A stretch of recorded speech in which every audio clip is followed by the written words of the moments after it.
வணக்கம்.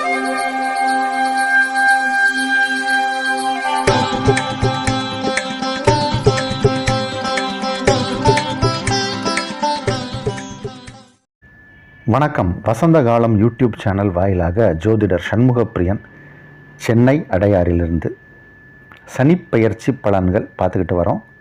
அதில் மகர ராசிக்காரர்களுக்கு சனிப்பெயர்ச்சி எப்படி இருக்கும், இந்த 2023 டிசம்பர் மாதம் 20ஆம் தேதி மாலை 6:30 மணி அளவில் நடக்க இருக்கும் சனிப்பெயர்ச்சி, மகரத்திலிருந்து கும்பத்திற்கு பெயர்ச்சி ஆகும் இந்த சனிப்பெயர்ச்சி சோபக்கிருது ஆண்டு மார்கழி மாதம் 4ஆம் தேதி மாலை 6 மணியிலிருந்து 6:30 மணிக்குள் அல்லது 5:30 மணியிலிருந்து 6:30 மணிக்குள், ஒவ்வொரு பஞ்சாங்கத்தில் ஒவ்வொரு மாதிரி போட்டிருக்கு. இருந்தாலும் வாக்கிய பஞ்சாங்க முறைப்படி இந்த தேதியில்தான் சனிப்பெயர்ச்சி. திருநள்ளாறு அப்படிங்கிற இடம், அங்கே அவங்க அத்தன்டிக்காக வெளியிட்டிருக்கக்கூடிய சனிப்பெயர்ச்சிக்கான நேரம் இதுதான், நாளும் இதுதான். இப்போ இது மகர ராசிக்காரர்களுக்கு இந்த சனிப்பெயர்ச்சி எப்படி இருக்குங்கிறது தான் நம்ம பார்க்க போகிறோம். மகர ராசிக்காரர்களுக்கு உங்கள் ஜென்ம ராசிக்குள் சனி பகவான் இருந்தார், இப்போ 2ஆம் இடம் செல்கிறார்.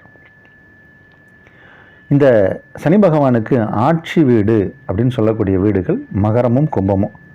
அப்போ நீங்கள் அந்த வீட்டுக்கு சொந்தக்காரர் தான் சனி பகவான். அப்போ அவருடைய ஆட்சிக்கு உட்பட்ட வீட்டில் பிறந்தவர்களுக்கு பொதுவாக அவர் கெடுபலன் செய்ய மாட்டார். சனி பகவான் மற்ற ராசிக்காரர்களுக்கு கொடுக்கக்கூடிய கெடுபலனை காட்டிலும் இந்த சனி பகவான் சொந்த வீட்டில் பிறந்தவர்களுக்கு பெரிய அளவில் கெடுபலன் இருக்காது. ஆனால் அவர் நீதிமான். இப்போ நீதி தேவன்னு கோர்ட்டில் கண்ணை கட்டி கையில் திராசு கொடுத்துருப்பாங்க.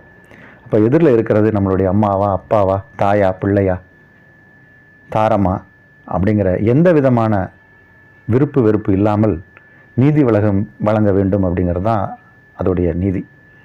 அதைத்தான் சனி பகவானும் செய்கிறார். தன் வீட்டில் பிறந்தவர்கள், எதிர் விஷயமாக இருக்கக்கூடியவர்கள், அந்த மாதிரி எதுவுமே கிடையாது.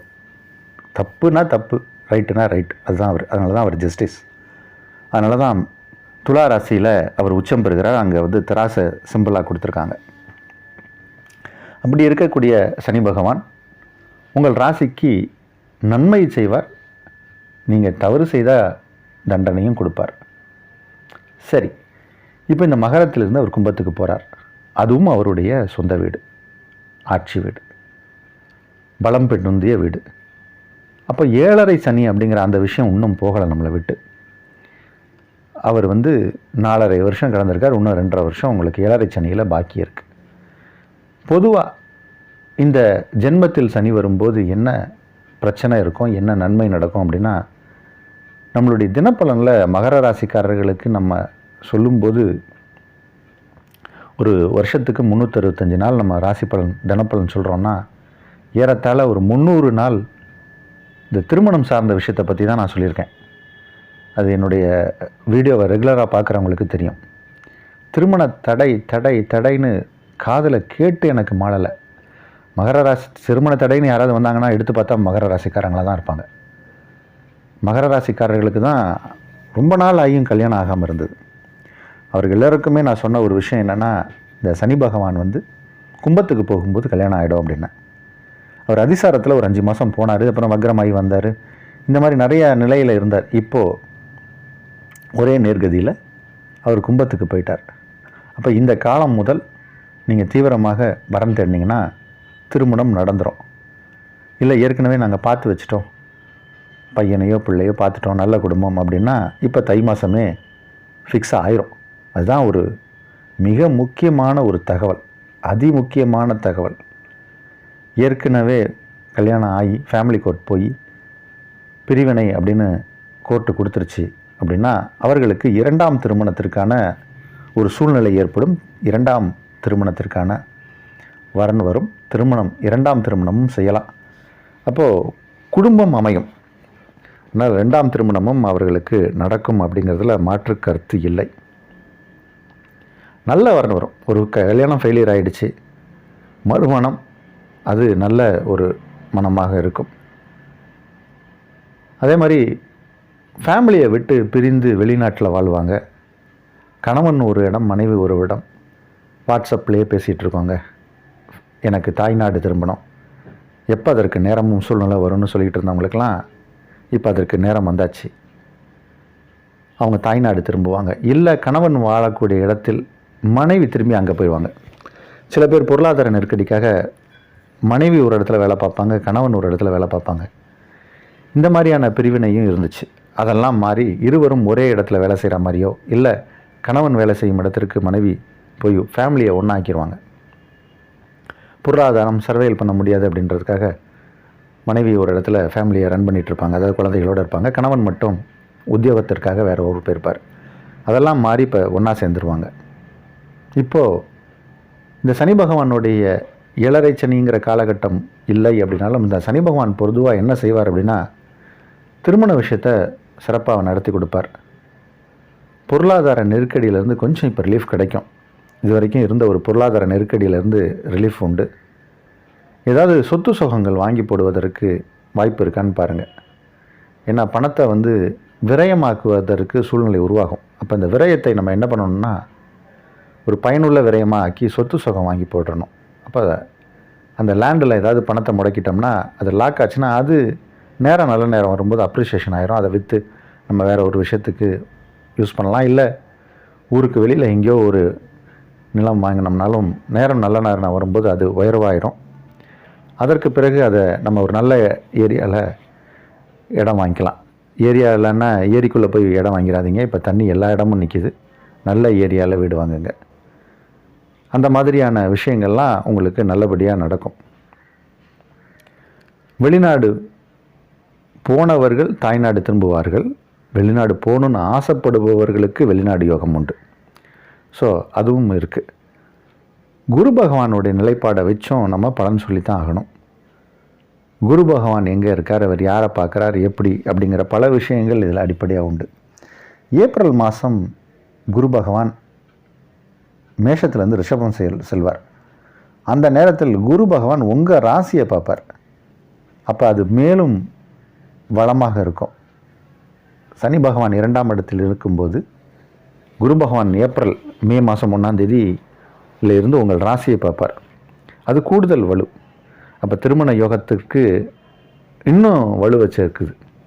அப்போ இப்போ வரன் பார்க்க ஆரம்பிக்க போகிறாங்க சார், ஏப்ரல் மேலே சித்திரைக்கு அப்புறம் கல்யாணம் பண்ணலாமானா அப்போ இன்னும் அதிகமான நற்பலன் நடக்கும்.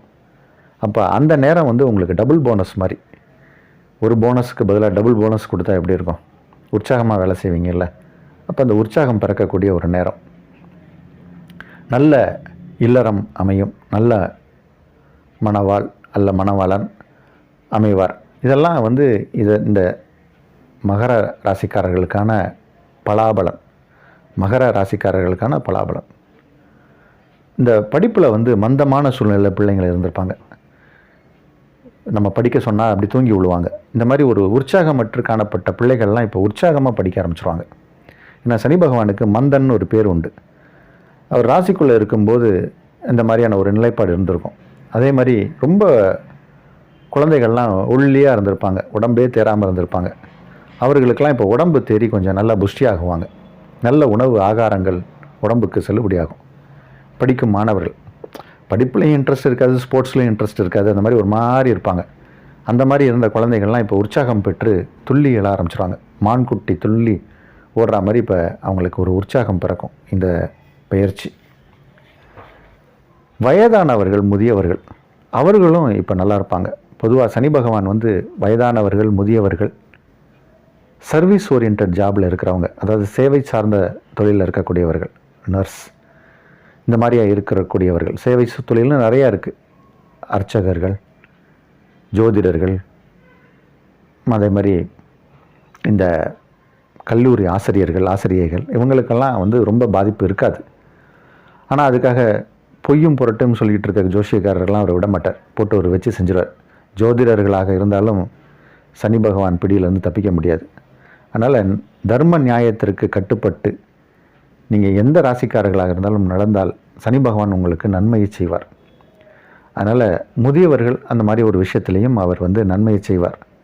வயதானவர்களை இந்த இயற்கையாகவே கால் ஊனமாக இருப்பவர்கள் அல்லது ஏதோ ஃபிசிக்கலி சேலஞ்சு பர்சன்ஸ் யாரையாவது பார்த்தீங்கன்னா அவர்களுக்கான உதவிகள், அவர்களுக்கு இந்த நடக்கக்கூடிய உபகரணங்கள், வீல் சேரு அல்லது ஒரு கட்டையை வச்சு தாங்கி நடப்பாங்க, அந்த மாதிரியான விஷயங்கள், அல்ல காலுக்கு பொருத்தக்கூடிய சில ஷூஸ், அந்த மாதிரி அவங்களுக்கு தேவையான விஷயங்களெல்லாம் வாங்கி கொடுப்பதால் சனி பகவானால் ஏற்படக்கூடிய தோஷங்கள் குறையும். ஏன்னா சனி பகவானுக்கு அவர் காலில் ஊனம் உள்ளவர்.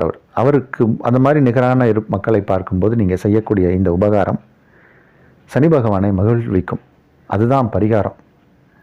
அதை செய்வதே சிறப்பு. சனிக்கிழமை தோறும் கிரிவலம் பண்ணுவது அப்படிங்கிறதும் ஒரு சிறப்பான பலனை செய்யும்.